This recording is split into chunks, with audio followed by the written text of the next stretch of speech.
Good day, everybody, and welcome to another edition to the Military and Foreign Affairs Network. I am your host, the voice of reason. Well, today's episode, we're continuing our ongoing coverage of the war between the Russian Federation and the Ukraine, while at the same time covering other world conflicts and possible new conflicts that could be on the horizon. Well, in the ongoing war between Russia and Ukraine, the war of attrition continues.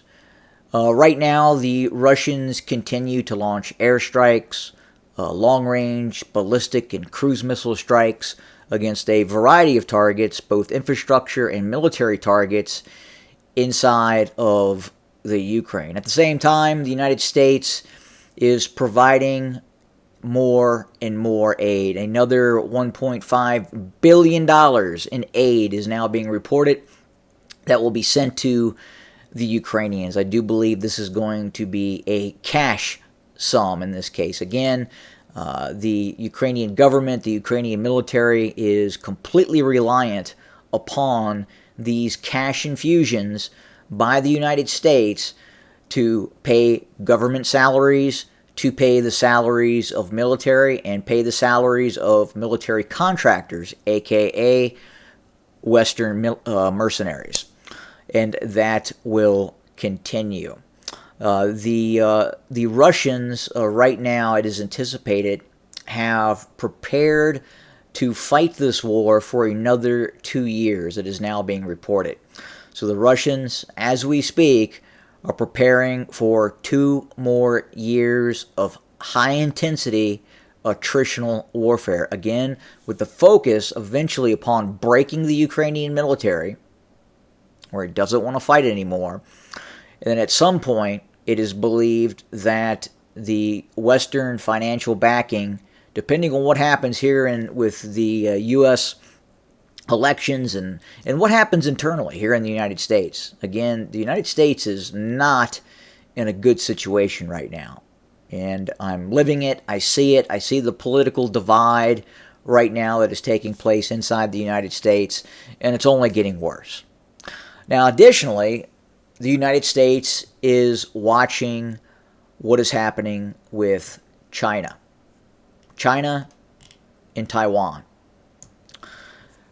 China has declared a desire to retake Taiwan sometime in the year 2027.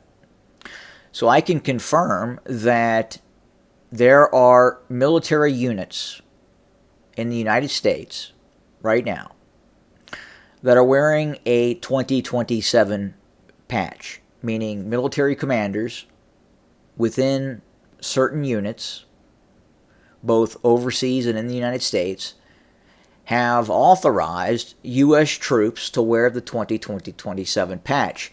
Again, this is designed to make troops aware that the prospects of a conflict with China are very, very much real. Now, additionally, it is anticipated by the year 2027, 2028, and with absolute certainty by the year 2030, the Chinese Air Force will have surpassed the United States Air Force in airframes. Now, that is combat-capable aircraft. The United States will still be ahead of the Chinese in transport aircraft and the ability to refuel with tanker aircraft as well. Now, for the Chinese, that's not as important because obviously Taiwan is 100 miles off the coast of mainland China. But more importantly, it is the tactical aircraft that are being built by the Chinese that has the attention of the U.S. Pentagon. So we do know that, for instance, the J-20. Right now, the Chinese, it is believed, are producing in excess of 100 airframes per year of the J-20. It is believed by the year 2030 that the Chinese will have over 1,000 J-20 4.5 generation multi-role stealth aircraft deployed within the People's Liberation Army. Additionally, the Chinese are producing about 40 J-10s per year, and then an additional 100 plus J-16s per year. So it's believed that right now, as we speak, the Chinese are producing about 300 tactical multi-role fighter aircraft per year, with over 100 of them being the J-20. So by 2027, the Chinese will have produced an additional 600 fourth generation and generation 4.5 multi-role fighter aircraft. Now this is an addition to what obviously the Chinese have right now, and it's believed the Chinese have about 250 to 260 of the J-16s right now, and again producing 100 per year. They have about anywhere from 600 to 800 of the J-10s as we speak, currently deployed, and are producing about 40 a year. And they have about 200 to 300 J-20s currently in service. So by 2027, we're looking at about 500 J-20s, 4.5 gens. We are probably looking at about 900 deployed J-10s by 2027. And by 2027, in terms of the J-16, this will be their primary strike aircraft. They will have deployed about 450 to 500 of the J-16s. Now, this does not include the massive amounts of drones that are being built by the Chinese. The drone program exceeds by far the number of airframes that are being produced by the Chinese in terms of fixed-wing aircraft. Chinese are producing more drones, hundreds of drones per year. And we're seeing some very advanced drones, some that are able to travel at a very high rate of speed. Some are low observable.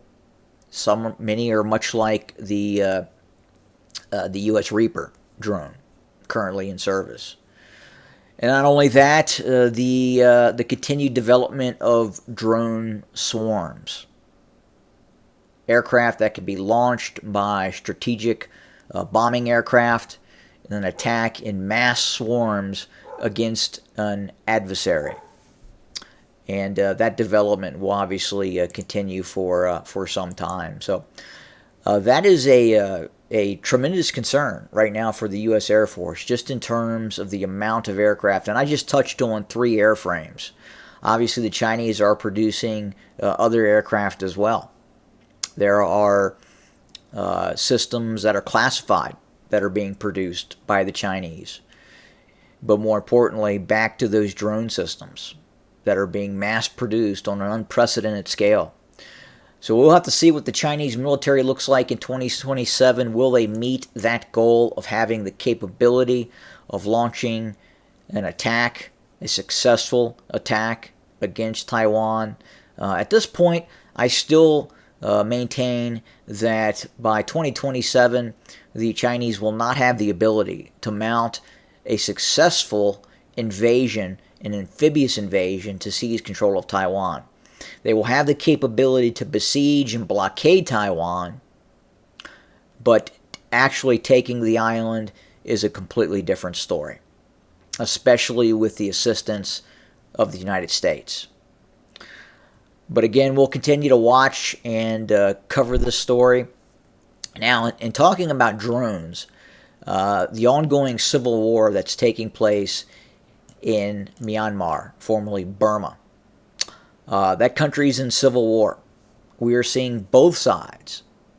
The rebels that oppose the military-backed government, and then the military government itself using a wide range of drone systems to fight each other. We're seeing, obviously, the 100,000 plus rebels in various factions use quadcopter and FPV type drones, just as we see inside of the war taking place in Ukraine.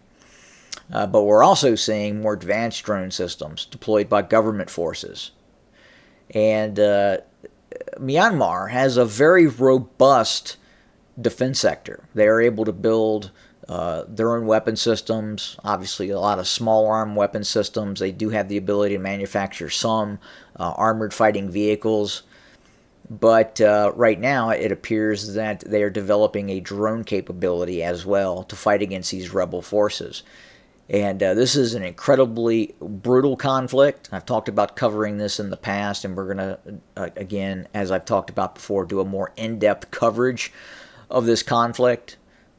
Brutal conflict, tens of thousands of deaths thus far, very chaotic place. Now, the mainstream media would lead you to believe that the military government of Myanmar is on the verge of collapse, that the rebel factions are on the verge of taking control of the country.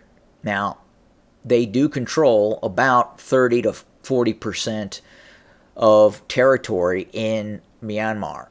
Now, the government has full control, the military government has full control over population centers such as Yangon, Mandalay further in the north, and the ministry city, where all the major functions of government are located. It's kind of an outlying city where they had decided to move most of their ministries, such as the Defense Ministry, the Ministry of the Interior, and what have you, and obviously the sprawling National Assembly campus as well. Now, these areas are firmly under the military government's control, and we don't believe at this point there's any threat of rebel factions marching on some of the more major cities, again, such as Mandalay, Yangon, what have you.